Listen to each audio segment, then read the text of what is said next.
BeyondClean offers a creative look into the inner workings of the healthcare industry committed to getting it right. Every instrument, every time. Join us every week as we explore the hidden world of one of the most important aspects of safe surgical care. And now your hosts, Hank Balch and Justin Poulin. This week on BeyondClean, we welcome Michael Matthews, manager of Central Sterile at Baptist Health in Arkansas. Mike should be a familiar voice to longtime listeners of BeyondClean, as he was the guest for our inaugural episode. Mike is now joining us as an administrator and co-host, so you will be hearing from him more in the future. And Mike, welcome to the team. Thank you. It is a huge honor and privilege to be here. I'm looking forward to it. Let's have some fun. Well, we definitely will, and I'll let Hank welcome you as well. But obviously, as this has grown since that first show when you joined us, we've got a lot more responsibilities to keep pushing the product forward and bringing education to our listeners. So it will be a welcome addition to help carry the load here as we put this podcast together in our, I use the term free time very loosely. Yeah, absolutely. That's right, Justin. It'll be fun having another user on board the show specifically to speak out of the trenches, if you will, and help us keep the content centered on those who, at the end of it all, we're doing the show, we're creating this education to help those on the front lines do it right. Get it right, have the tools, have the knowledge, have the networking, and I know, Mike, you're going to help us get to that goal, and I'm excited to see what 2018 holds for us. Well, thanks, man. I appreciate it, and I'm looking forward to it. Well, I'll tell you, I've really enjoyed it. I think the amount of support that the show got right out of the gate has really surprised me, to be honest with you. And lots of nice comments on LinkedIn and all the social media outlets. But I think we can just take this moment to let the listeners know holidays are right around the corner. So next Monday's a holiday, and the following Monday is a holiday. So we are going to take those 2 weeks off. We encourage everyone to enjoy the time with family, etc. And we will be possibly reissuing one or two of our early episodes because we did launch those first three. Obviously, Mike, you were the first one, but Brian Reed and Sean Flynn, those three episodes were all released at the same time. So we may reissue some of those for people to get caught up for our newer listeners. And when we say long-term listeners earlier in the lead-in, that obviously is a loose term as well. But it's been several months, and I think maybe we could look back at some of the episodes to date before we go into our discussion topics this week on the instrument budget and then reacting to fast-paced changes in SPD and how to deal with those. So we'll be talking about those in a roundtable format in just a little bit. But let's go back. Let's go around the horn. Maybe start with you, Hank. What was your favorite episode so far? We've done 17. This is the 18th episode. What are some of the highlights from the year to date? So, Justin, asking me what's my favorite episode is like asking a parent who's your favorite child. But at the moment, I only have one little child, so it's easy to have a favorite. But on this podcast, obviously, we have had some fantastic guests talking about some fantastic topics. And I'll say there have been some moments on a number of these shows that have almost knocked me off of my chair, or I stood up in the privacy of my own home with the headset on, just saying, yes, yes, yes, that's what I'm talking about.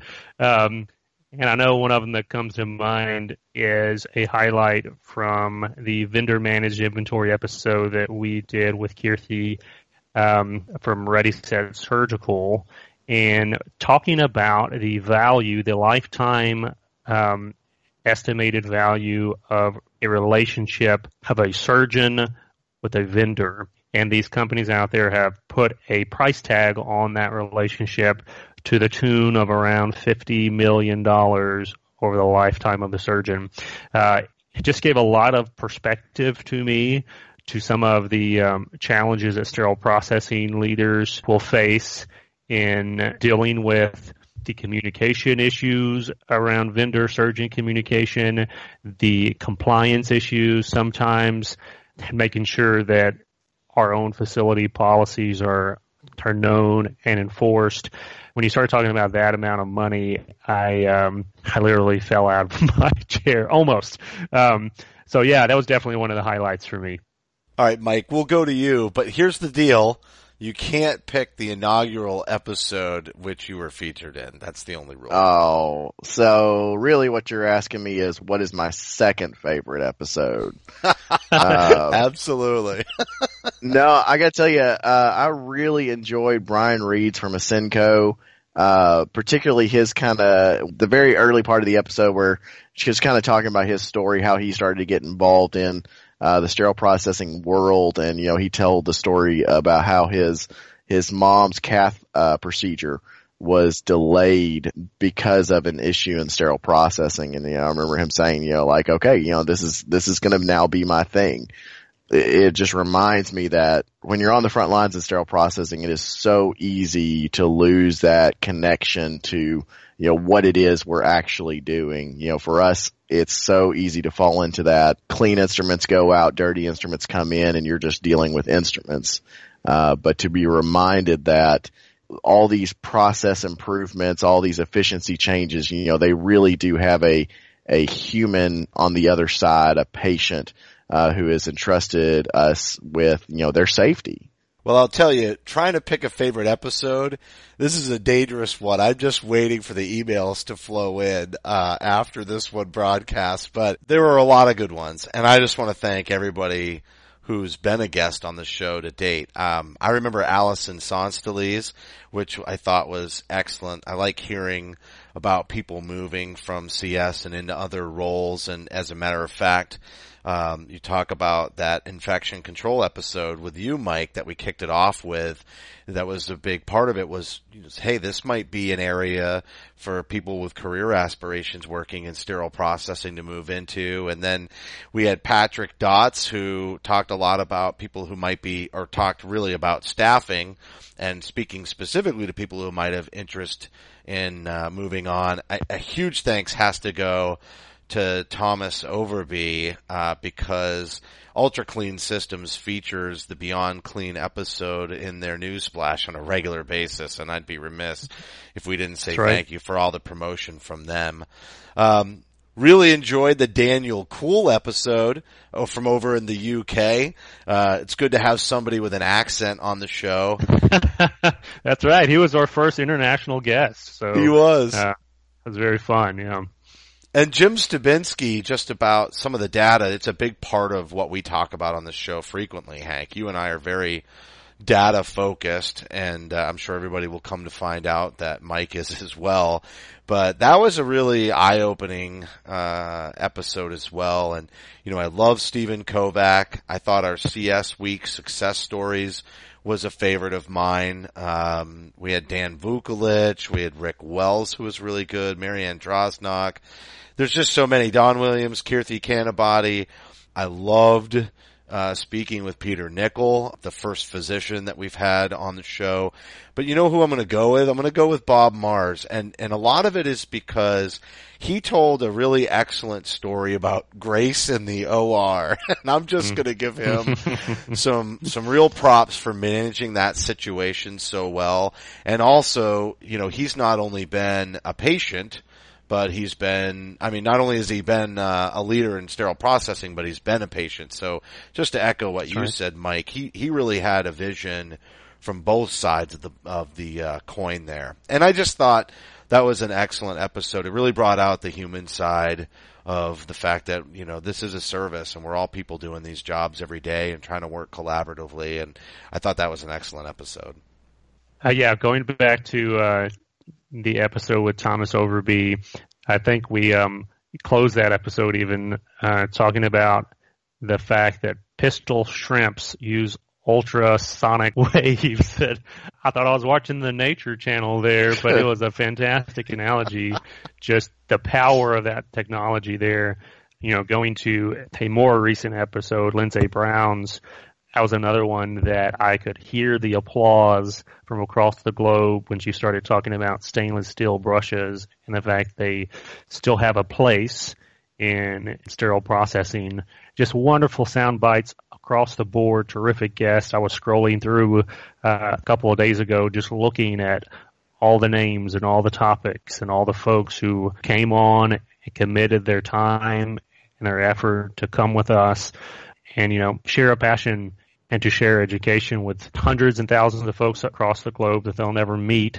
But that information will help them grow and help keep hundreds and thousands and perhaps millions of patients safer because of it. Just such an exciting thing to be a part of, and so cool, like you said, Justin, to be able to talk to this caliber hub audience on a weekly basis. Very honored to be a part of it. It's done a great deal for my own learning, and I'm sure that everybody has taken a little bit of a nugget from every single person who's been a guest on the episode. So before we get into segment 1, I just want to remind everybody that you can follow BeyondClean on Twitter. It's at BeyondCleanInfo. The Facebook page is facebook.com/BeyondCleanPodcast. LinkedIn is linkedin.com/company/BeyondClean. And finally, if you have an idea for topics on a future show, just some general feedback, or maybe you have a question that you would like us to feature on a future roundtable podcast, just send us an email to info@beyondclean.net. And we're going to be right back to do our first segment of the roundtable on the topic of the instrument budget.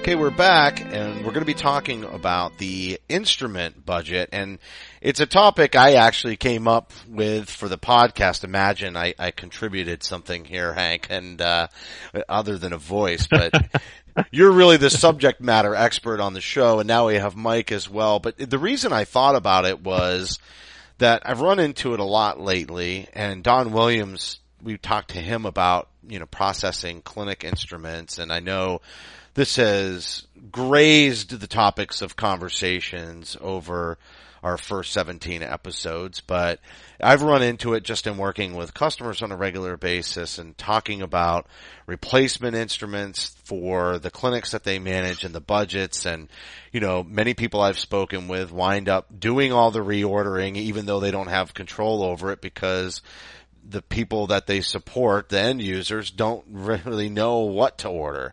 So I wanted to kind of open it up for discussion with the two of you. Maybe you can tell us a little bit about how things work at your respective facilities, but also just your general thoughts.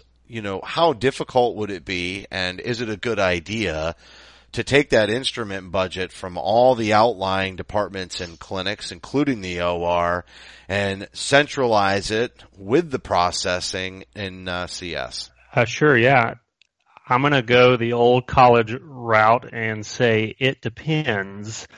And the reason that I'll start off, saying it that way is because the complexity of the collaboration between operating rooms, clinics, and sterile processing departments differ so significantly across the country and across the globe.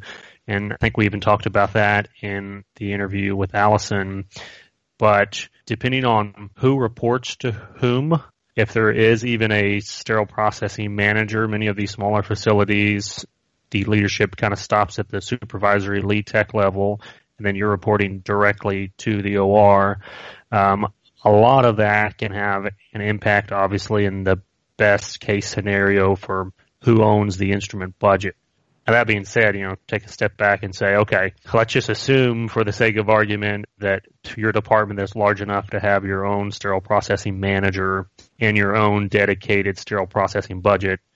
Then where should the money be? And I'll go on record saying it's almost always a good idea to put the money in the department who is responsible for inspecting, packaging, repairing, and then transporting back to the end user. That's really the department where those budget dollars should be.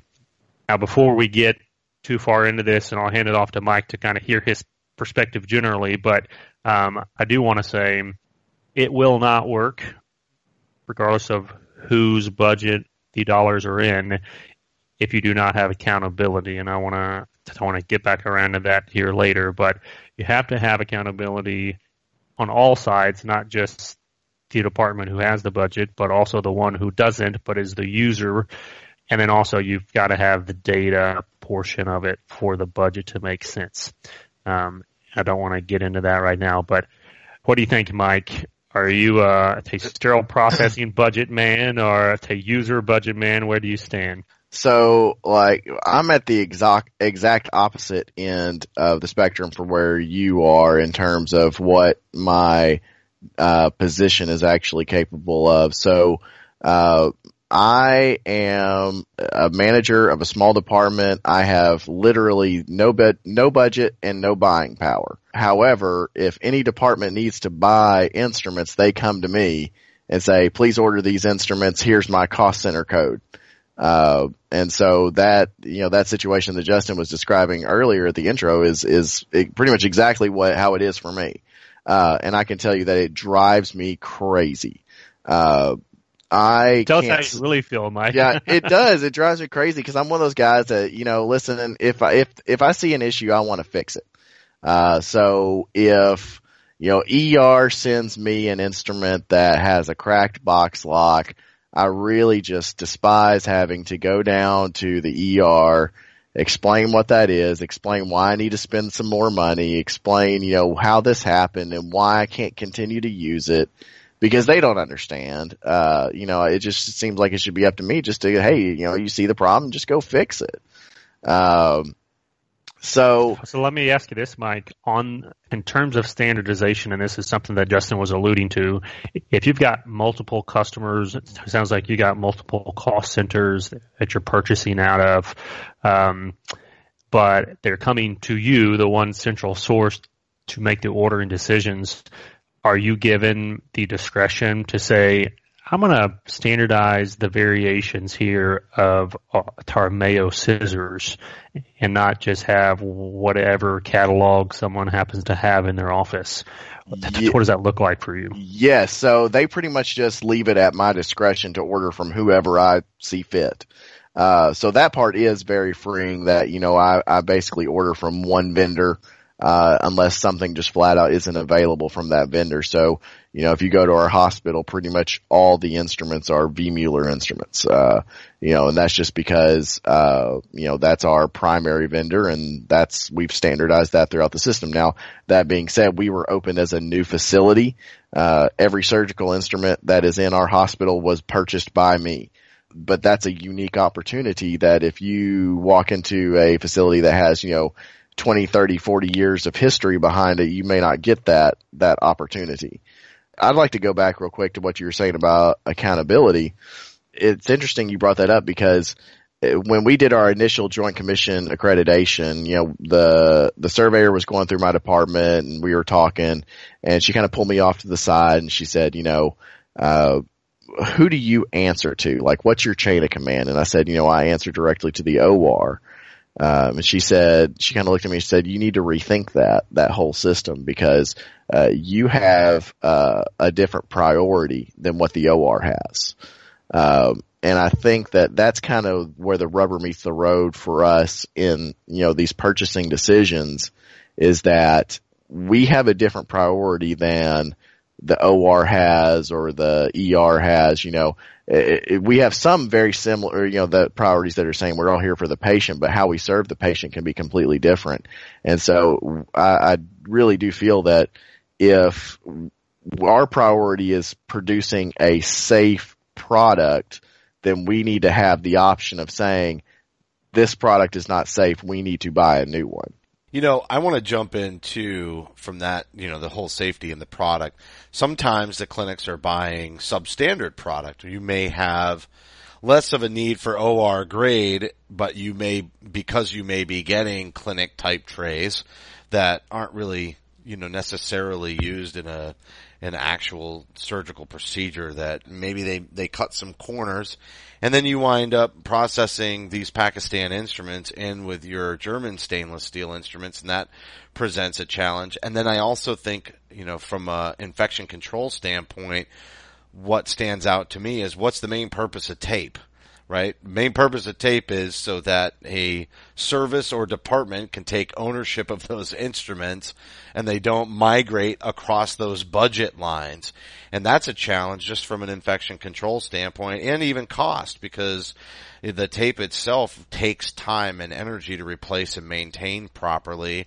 And for me, I understand maybe from service to service, there's a little bit of a need to want to keep certain instruments in the sets. But for the most part, you're using that to identify departments that are on different cost centers. And that's the challenge that's trying to be met with taping instruments or nylon dipping.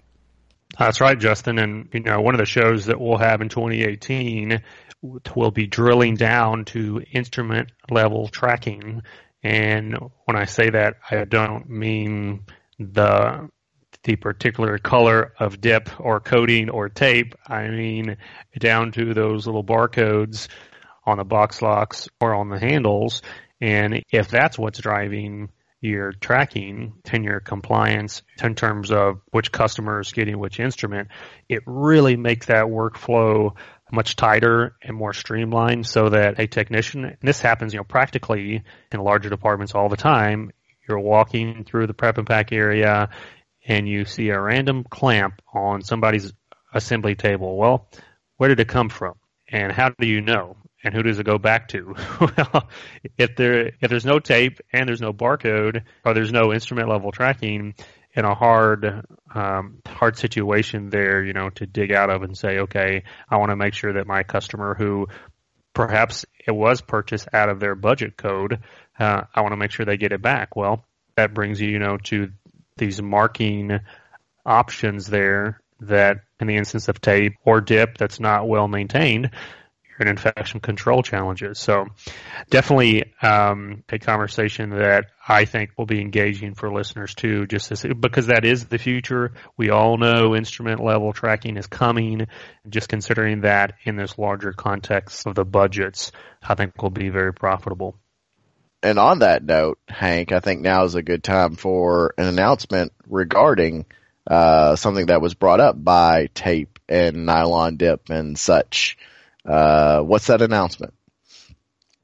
So, just a couple of weeks ago, we went live with the new BeyondClean podcast Instagram account, and that will be the place for technicians and vendors and sterile processing professionals from across the globe to submit photos of quality at work or just day in the life of sterile processing folks.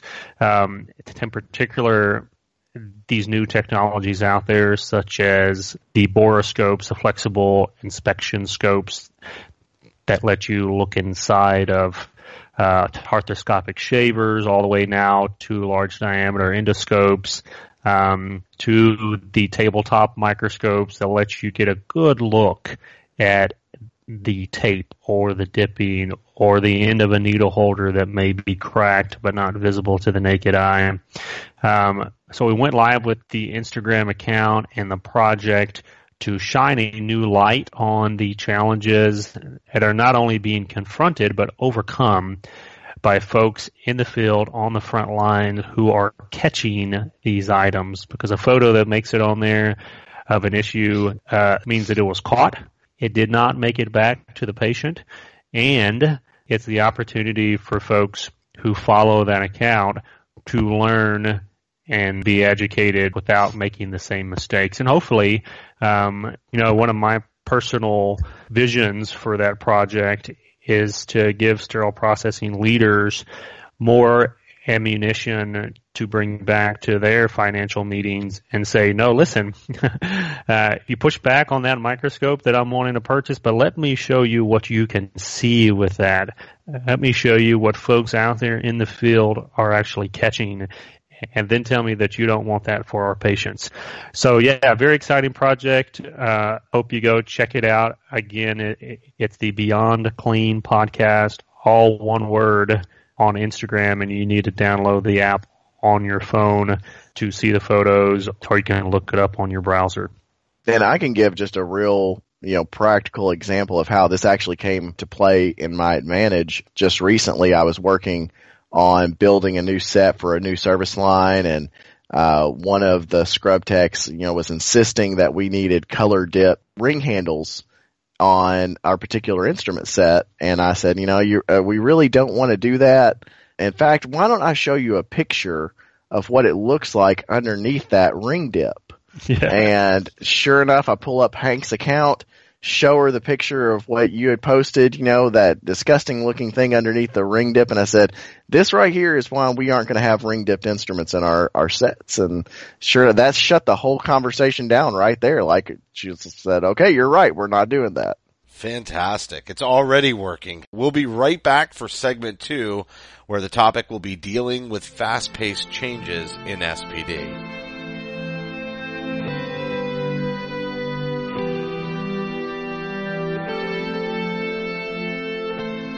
Okay, we're back with segment 2, where we're going to discuss dealing with fast-paced changes in SPD. And as is all too common, I would say, in many cases, sometimes there are changes that come that we don't get a lot of time to prepare for, yet we still have to react and be ready. So, Mike, maybe you cue this up a little bit and lay out a scenario for our listeners. What's a fast-paced change that's been thrown your way recently, maybe in the last several months or in the last year?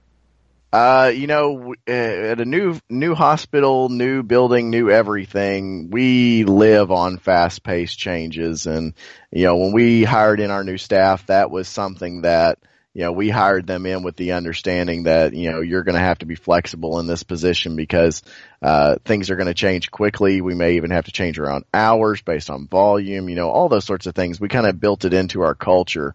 But, I will say that change is really going to have to become sort of your best friend in sterile processing.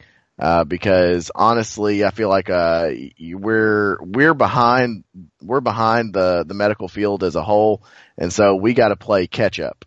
And when you're playing catch up in a fast moving field anyway, there's going to be a lot of change. Even to the point of IFUs changing.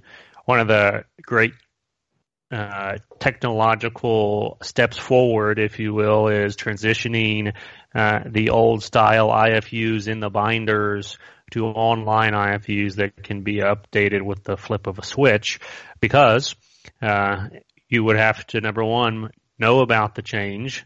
Number two, find all those copies of the IFU currently in your binders, update them, and then educate the staff. And that's just one example of the kinds of things that are consistently happening every single day in departments. But in particular, we had a question that was thrown out in a LinkedIn group. I believe it was the Decontamination and Sterile Sciences group, just asking from the leadership perspective, how do you ensure that technicians who every day they're clocking in, coming into the department, and then boom, they're being dumped on with 20, 30 changes, maybe set updates or a new policy. We used to do this and now we do that.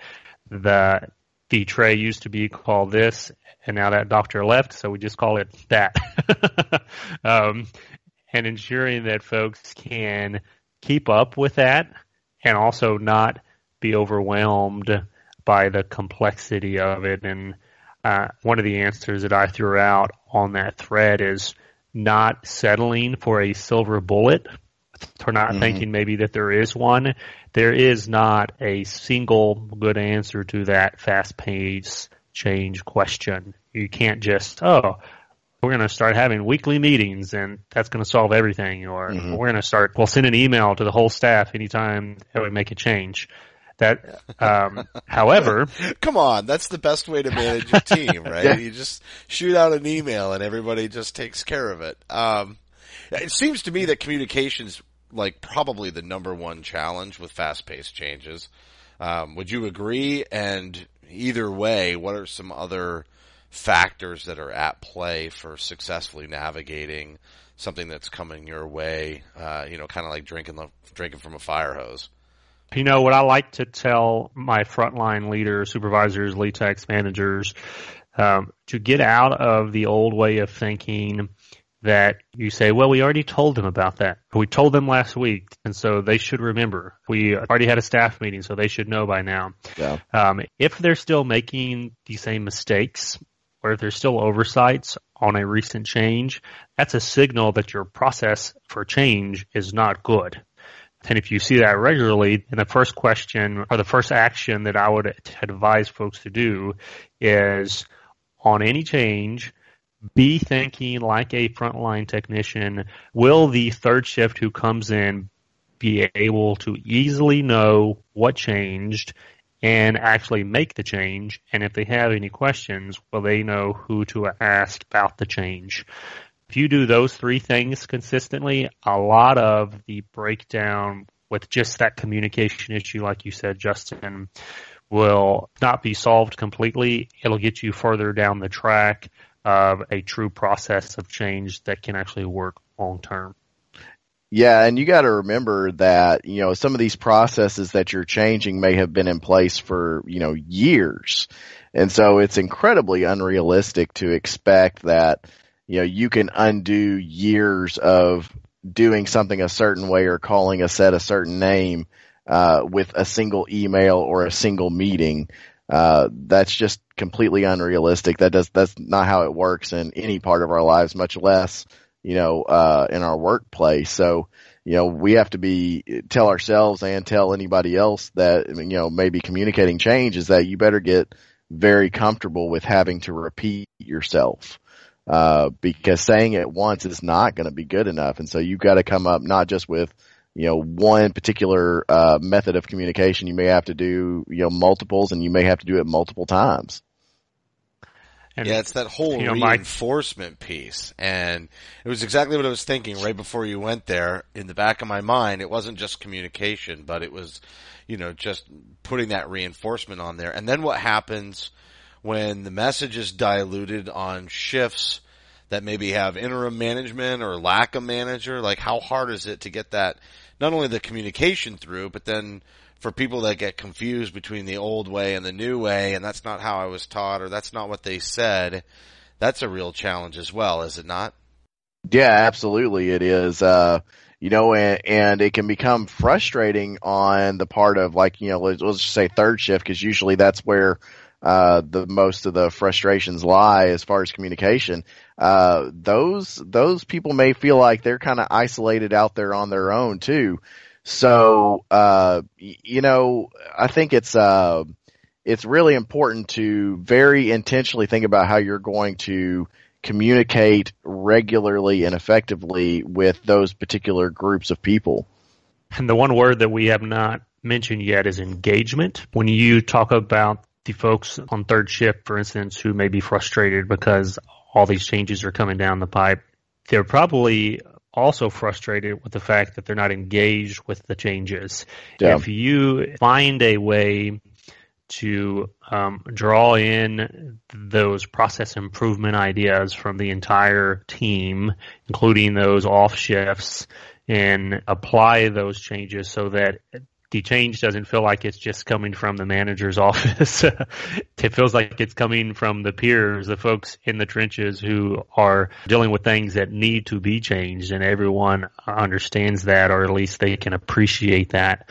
At the very least, you'll get folks who are not immediately repulsed by change, but they understand, this is something, that Johnny has been talking about for a couple of weeks, and now we're finally doing it. Great. The other thing that I wanted to highlight that you brought up, Mike, is the kinds of people who succeed in sterile processing are the kinds of people who change does not frighten them. And if it does, this may not be the place for you, because change is not going to end. It's only going to get more complex as our instrumentation gets more complex, as the equipment that we use also grows. And so I would advise leaders in creating your interview forms and your interview processes, find questions that highlight that candidate's ability and responsiveness to change, and ask them for specific examples of times in their careers they had to deal with a change and how they overcame it and how they made sure that it wasn't a one-day thing and they went back to the old ways. You know, another thing too is, all right, so we've talked about ways to communicate, ways to reinforce, selecting the type of people who are going to be able to champion that. But then also, how about setting expectations when the change isn't one that was chosen by SPD, but one that was placed upon the department for the internal customer? How do you set reasonable expectations when fast-paced change is thrust upon you as a leader in sterile processing?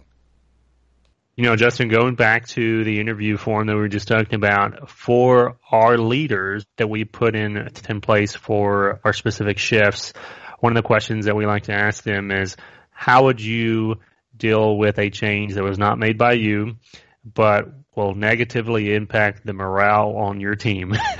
And the reason that we ask that question is because you will deal with that in sterile processing. There will be those occasions, just like you said, if there's a change that's made that you just have to deal. And as a leader, being able to communicate and translate the complex or the changes even all the way up the chain, maybe to administration, in a way that your technicians can at least appreciate why, even if they don't agree with it, at least they can say, okay, I see and I understand the perspective that the operating room or supply chain has made here. And because teamwork is ultimate here, not my own agenda, but getting it done for the patient, I'm willing to go along here. And, you know, setting that expectation on the front end for your frontline leaders, who's really, that's the voice of the change. Those are the ones that are going to be hearing the complaints in the locker room or in the break room about, why do we have to do that now? Really making sure that they're on point and on message, constantly reminding and repeating the fact that we're in this together, guys. This is bigger than us, bigger than our own perspectives. So we got to do this as a team. Yeah, and that could also be used as an opportunity to really reinforce respect and an appreciation for customer service within your organization, because, you know, there have been multiple times where I've had to explain something that, you know, our techs don't really understand. And usually my go-to line is, you know, listen, we're customer service and that's our customer. So we're going to do what works best for them. When you establish that culture of, you know, we're going to do what's best and we're going to do what's best for what our customers demand of us, and we're going to do that because they have an important job and we respect them, it can be a good way to actually elevate your opinion of each other. Well, that's going to do it for this week's show. But Mike, welcome to the team. Excellent start. I mean, it's not really your start, but maybe it's your first official start. You helped us kick off the entire podcast with the very first episode, so I feel like it's excellent that you've helped us close out 2017, and the announcement of having you join the team is an excellent one, and you did an awesome job in your first episode as a host. Well, thank you. I really appreciate that, and again, I'm really excited and just thrilled to be a part of it. And Hank, anything you want to say in close to put 2017 in the books, looking forward to 2018? I'll just say, Justin, the best is yet to come. All right. As a reminder, you can help support us by subscribing to BeyondClean on iTunes and Stitcher. If you have any topics that you would like us to cover on a future episode, or if you would like to share a picture anonymously on our Instagram page, just send us an email to info@beyondclean.net. We'd also certainly appreciate a rating and a review on iTunes or Stitcher, because your feedback is important. And on behalf of Hank, Mike, and myself, thank you for listening to another edition of Beyond Clean.